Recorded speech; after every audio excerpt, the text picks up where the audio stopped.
Kinetic art is art from any medium that contains movement perceivable by the viewer. It depends on motion for its effect. Canvas paintings that extend the viewer's perspective of the artwork and incorporate multidimensional movement are the earliest examples of kinetic art. More pertinently speaking, kinetic art is a term that today most often refers to three-dimensional sculptures and figures such as mobiles that move naturally or a machine operated. The moving parts are generally powered by wind, a motor of the observer. Kinetic art encompasses a wide variety of overlapping techniques and styles. There is also a portion of kinetic art that includes virtual movement, or rather movement perceived from only certain angles or sections of the work. This term also clashes frequently with the term apparent movement, which many people use when referring to an artwork whose movement is created by motors, machines, or electrically powered systems.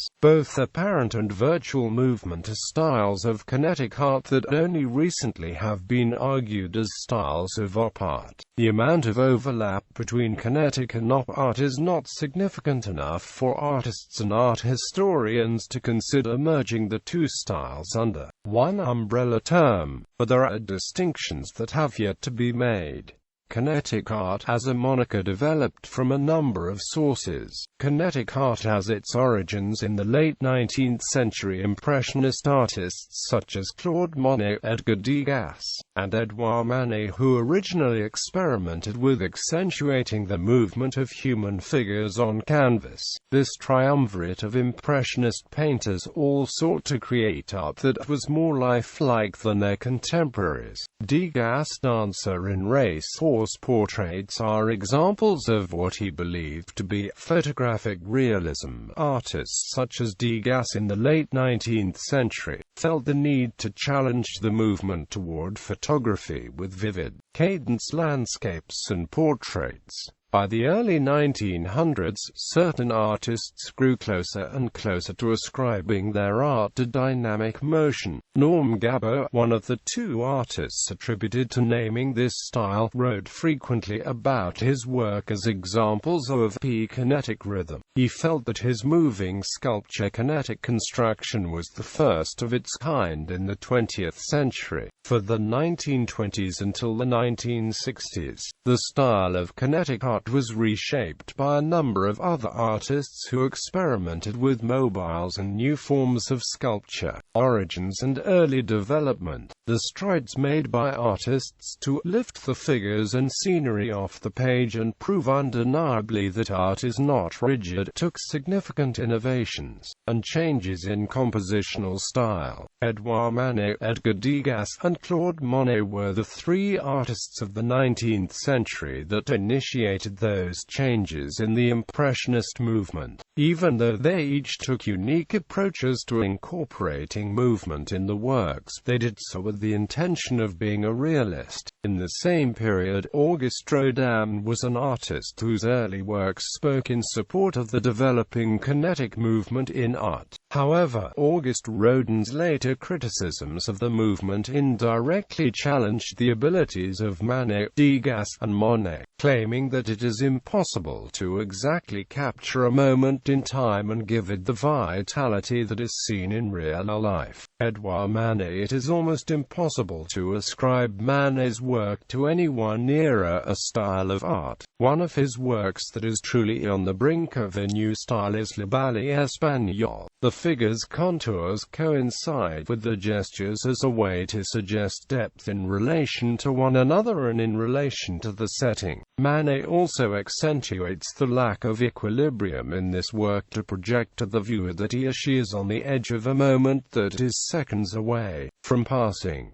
The blurred, hazy sense of color and shadow in this work similarly placed the viewer in a fleeting moment. In 1863, Manet extended his study of movement on flat canvas with Le Déjeuner sur l'Aube. the light, color, and composition of the same, but he adds a new structure to the background figures. The woman bending in the background is not completely scaled as if she were far away from the figures in the foreground. The lack of spacing is Manet's method of creating snapshot, near-invasive movement similar to his blurring of the foreground objects in Le Ballet Espagnol. Edgar Degas is believed to be the intellectual extension of Manet, but more radical for the Impressionist community. Degas' subjects are the epitome of the Impressionist era. He finds great inspiration in images of ballet dances and horse races. His modern subjects never obscured his objective of creating moving art. In his 1860 piece Funes Partiates a Exercantly Allude, he capitalizes on the classic Impressionist nudes but expands on the overall concept. He places them in a flat landscape and gives them dramatic gestures, and for him this pointed to a new theme of youth in movement. One of his most revolutionary works,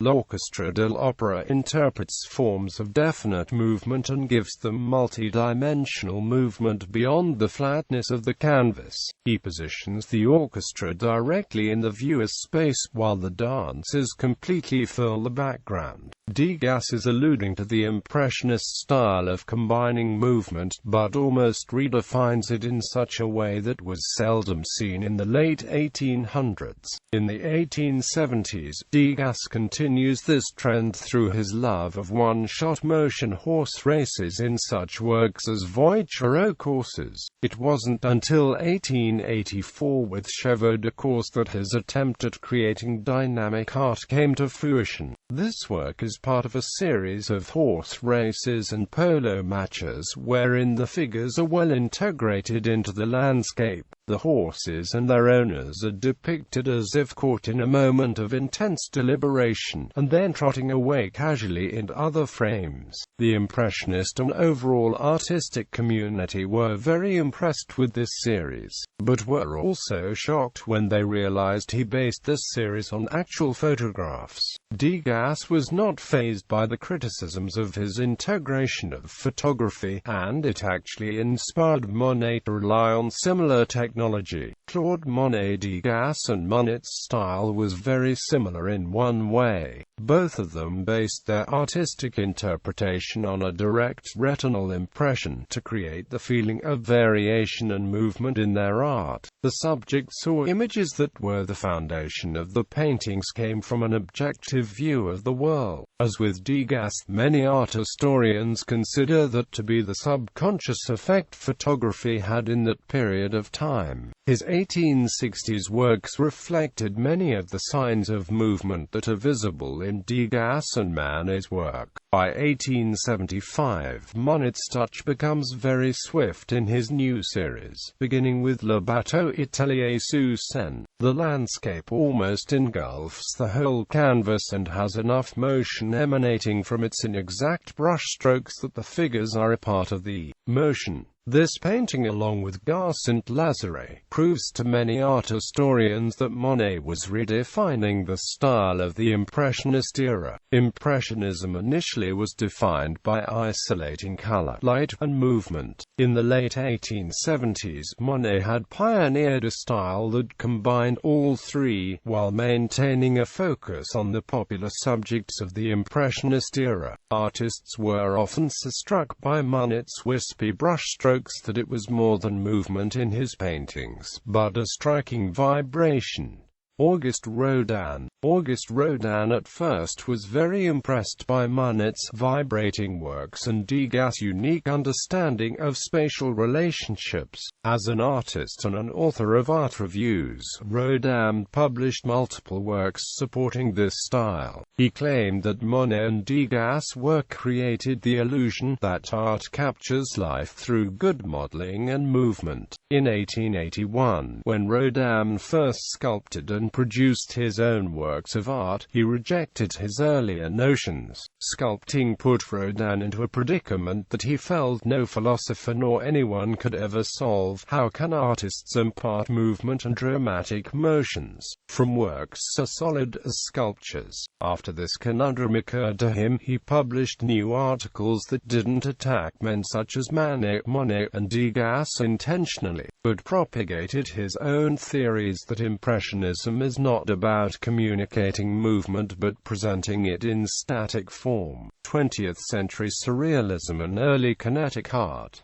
The Surrealist style of the 20th century created an easy transition into the style of Kinetic art. All artists now explored subject matter that would not have been socially acceptable to depict artistically. Artists went beyond solely painting landscapes or historical events, and felt the need to delve into the mundane and the extreme to interpret new styles. With the support of artists such as Albert Gleizes, other avant-garde artists such as Jackson Pollock and Max Bill felt as if they had found new inspiration to discover oddities that became the focus of Kinetic art. Albert Gleizes. Gleizes was considered the ideal philosopher of the late 19th century and early 20th century arts in Europe, and more specifically France. His theories and treatises from 1912 on Cubism gave him a renowned reputation in any artistic discussion. This reputation is what allowed him to act with considerable influence when supporting the plastic style of the rhythmic movement of art in the 1910s and 1920s.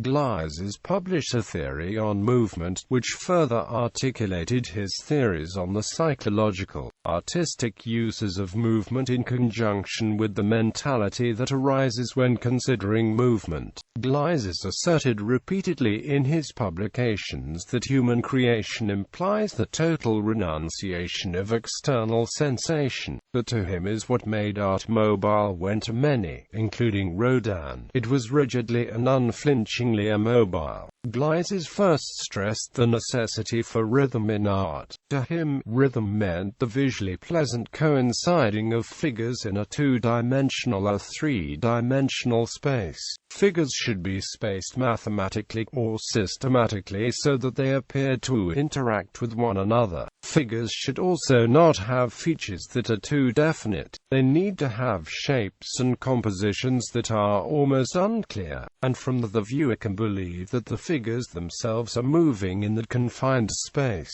He wanted paintings, sculptures, and even the flat works of mid-19th century artists to show how figures could impart on the viewer that there was great movement contained in a certain space. As a philosopher, Gleizes also studied the concept of artistic movement and how that appealed to the viewer. Gleizes updated his studies and publications through the 1930s, just as Kinetic art was becoming popular.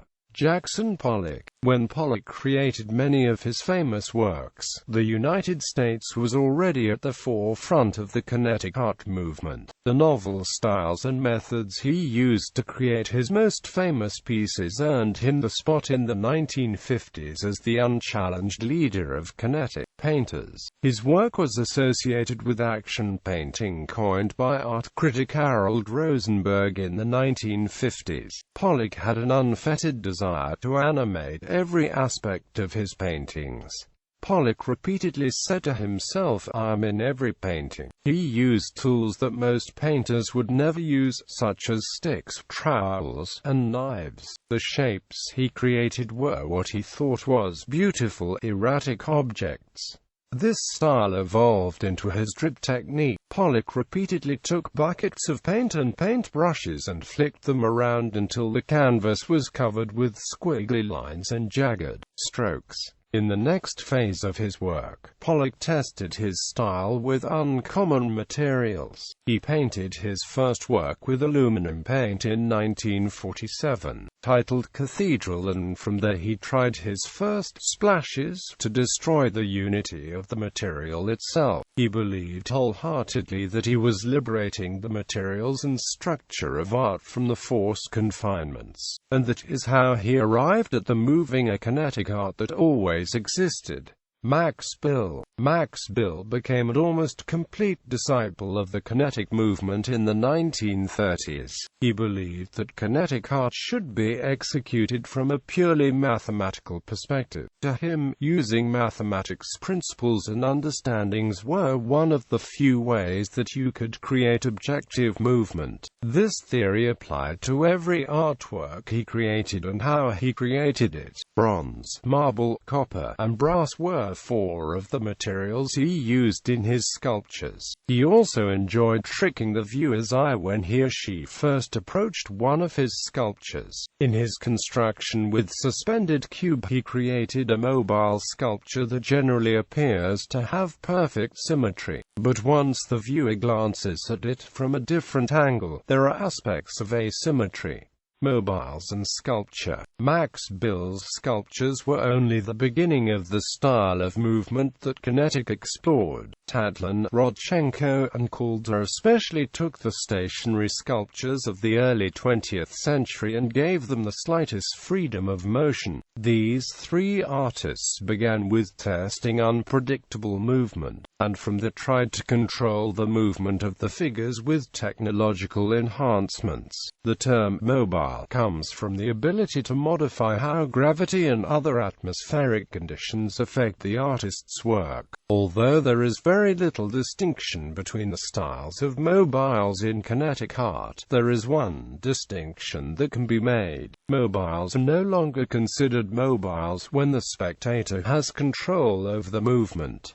This is one of the features of virtual movement, when the piece only moves under certain circumstances that are not natural, or when the spectator controls the movement even slightly. The figure operates under virtual movement. Tatlin. Vladimir Tatlin is considered by many artists and art historians to be the first person to ever complete a mobile sculpture. The term mobile wasn't coined until Rodchenko's time, but is very applicable to Tatlin's work. His mobile is a series of suspended reliefs that only need a wall or a pedestal, and it would forever stay suspended. This early mobile contra-reliefs Libier's Danzler space is judged as an incomplete work. It was a rhythm much similar to the rhythmic styles of Pollock, that relied on the mathematical interlocking of planes that created a work freely suspended in air. Tatlin never felt that his art was an object or a product that needed a clear beginning or a clear end. He felt above anything that his work was an evolving process.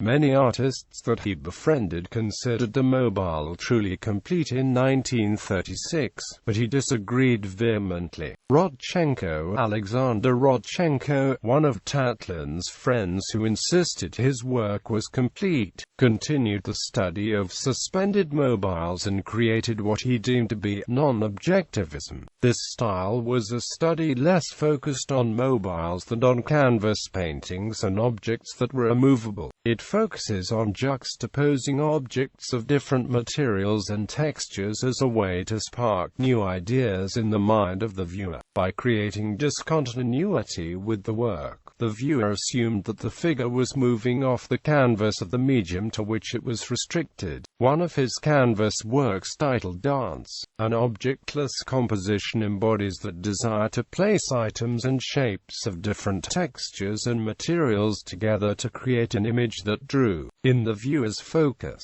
However, by the 1920s and 1930s, Rodchenko found a way to incorporate his theories of non-objectivism in mobile study. His 1920 piece Hanging Construction is a wood mobile that hangs from any ceiling by a string and rotates naturally. This mobile sculpture has concentric circles that exist in several planes, but the entire sculpture only rotates horizontally and vertically. Calder. Alexander Calder is an artist who many believe to have defined firmly and exactly the style of mobiles in kinetic art. Over years of studying his works, many critics allege that Calder was influenced by a wide variety of sources. Some claim that Chinese wind bells were objects that closely resembled the shape and height of his earliest mobiles. Other art historians argue that the 1920s mobiles of Manet, including shade, had a direct influence on the growth of Calder's art. When Calder first heard of these claims, he immediately admonished his critics, "I have never been and never will be a product of anything more than myself. My art is my own. Why bother stating something about my art that isn't true?" One of Calder's first mobiles, Mobile, was the work that proved to many art historians that Manet had an obvious influence on Calder's style. Both shade and mobile have a single string attached to a wall or a structure that keeps it in the air. The two works have a crinkled feature that vibrates when air passes through it. Regardless of the obvious similarities, Calder's style of mobiles created two types that are now referred to as the standard in kinetic art. There are object mobiles and suspended mobiles. Object mobiles on supports come in a wide range of shapes and sizes and can move in any way. Suspended mobiles were first made with colored glass and small wooden objects that hung on long threads. Object mobiles were a part of Calder's emerging style of mobiles that were originally stationary sculptures. It can be argued, based on the similar shape and stance, that Calder's earliest object mobiles have very little to do with kinetic art or moving art. By the 1960s, most art critics believed that Calder had perfected the style of object mobiles in such creations as the cat mobile. In this piece, Calder allows the cat's head and its tail to be subject to random motion, but its body is stationary. Calder did not start the trend in suspended mobiles, but he was the artist that became recognized for his apparent originality in mobile construction. One of his earliest suspended mobiles, McCausland Mobile, is different from many other contemporary mobiles simply because of the shapes of the two objects. Most mobile artists such as Rodchenko and Tatlin would never have thought to use such shapes because they didn't seem malleable or even remotely aerodynamic. Despite the fact that Calder did not divulge most of the methods he used when creating his work, he admitted that he used mathematical relationships to make them. He only said that he created a balanced mobile by using direct variation proportions of weight and distance. Calder's formulas changed with every new mobile he made, so other artists could never precisely imitate the work. Virtual movement. By the 1940s, new styles of mobiles as well as many types of sculpture and paintings incorporated the control of the spectator. Artists such as Calder, Tatlin, and Rodchenko produced more art through the 1960s, but they were also competing against other artists who appealed to different audiences. When artists such as Victor Vasari developed a number of the first features of virtual movement in their art, kinetic art faced heavy criticism. This criticism lingered for years until the 1960s, when kinetic art was in a dormant period. Materials and electricity. Vasari created many works that were considered to be interactive in the 1940s. One of his works, Quartz Crystal, is a series of cubic figures that are also electrically powered. When he first showed these figures at fairs and art exhibitions, he invited people up to the cubic shapes to press the switch and start the color and light show. Virtual movement is a style of kinetic art that can be associated with mobiles. But from this style of movement there are two more specific distinctions of kinetic art: apparent movement and op art. Apparent movement is a term ascribed to kinetic art that evolved only in the 1950s. Art historians believe that any type of kinetic art that was mobile independent of the viewer has apparent movement. This style includes works that range from Pollock's strip technique all the way to Tatlin's first mobile. By the 1960s, when other art historians developed the phrase op art to refer to optical illusions and all optically stimulating art that was on canvas or stationary. This phrase often clashes with certain aspects of kinetic art that include mobiles that are generally stationary. In 1955, for the exhibition Movements at the Denis René Gallery in Paris, Victor Vasari and Pontus Hultén promoted in their Yellow Manifesto some new kinetic expressions based on optical and luminous phenomenon as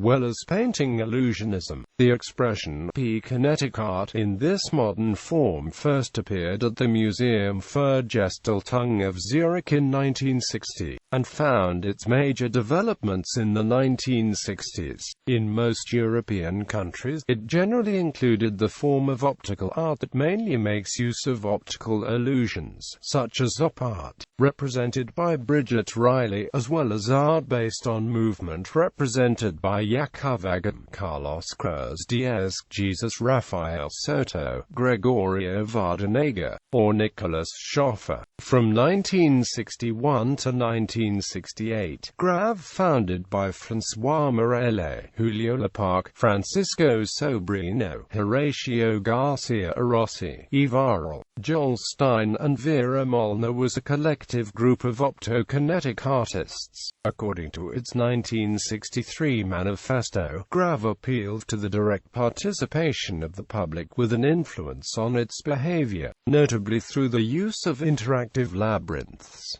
Contemporary work. In November 2013, the Manet Museum opened 5,000 Moving Parts, an exhibition of kinetic art featuring the work of Arthur Ganson and Lily, Raphael Lozano-Hema, John Douglas Powers, and Takas. The exhibition inaugurates a year of kinetic art at the museum, featuring special programming related to the art form. Selected works. Selected kinetic sculptors.